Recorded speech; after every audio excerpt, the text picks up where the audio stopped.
Ako nga pala si Troy Saya, 24 years old. I've been 9 months on B-Mobile and dati rin akong employee.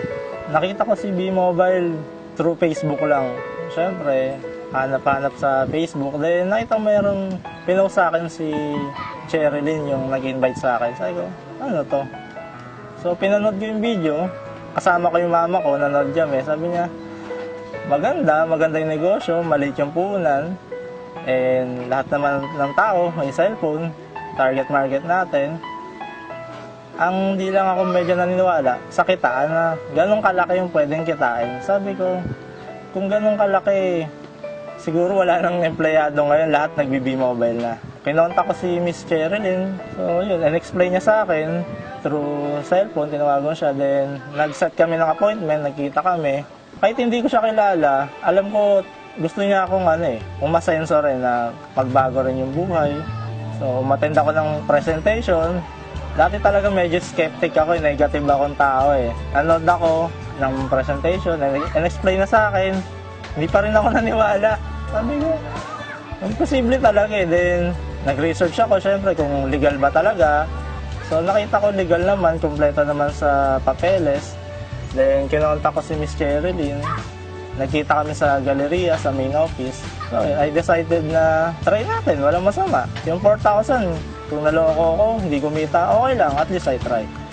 Eh, paano kung nagkatotoo? Lahat naman ng bagay, hindi mo sigurado na papasukin mo, yayaman eh. Diba? Lahat ng negosyo, kahit magnegosyo ka, yayaman ba agad, hindi rin. Lahat naman tayo sumusubok lang.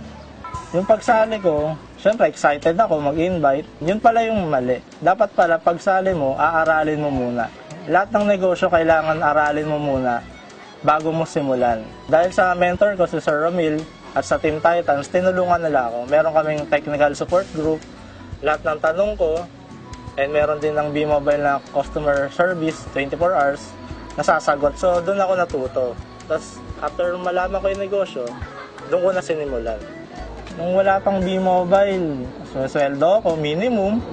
Then may mga katrabaho rin akong may mga pamilya na, sabi ko, kung sa akin nga yung sweldo parang kulang pa eh. What if pag may pamilya na rin ako tulad nila?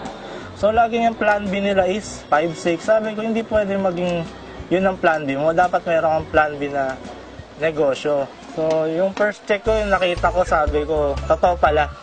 Nakakala ko kasi sinabi ng ibang tao, Troy, baka magtatrabaho ka lang dyan, hindi ka nila babayaran, ang daming kailangan gawin bago mo makuha yung kita mo. Hindi, madali lang pala. And totoong nagbabayad sila.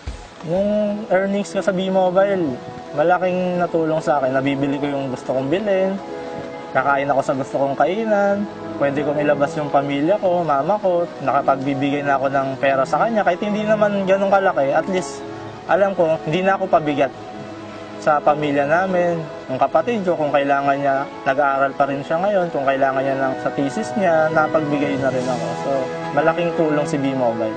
Ang pinaka nagustuhan ko sa Team Titans is yung high friend video kasi pagsali ko, hindi ko pa talaga alam explain. So, salamat sa high friend video na gawa ni Sir Romil Asnar.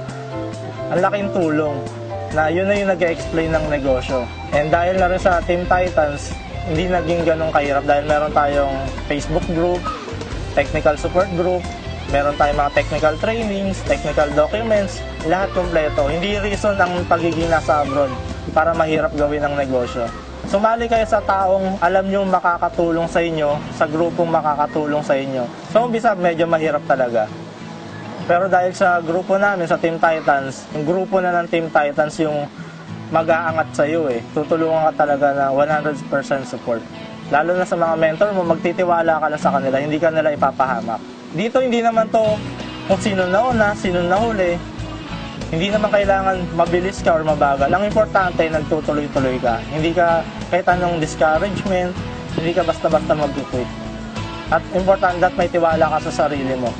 At hindi rin ito ibibigay ni God sa'yo nang walang dahilan.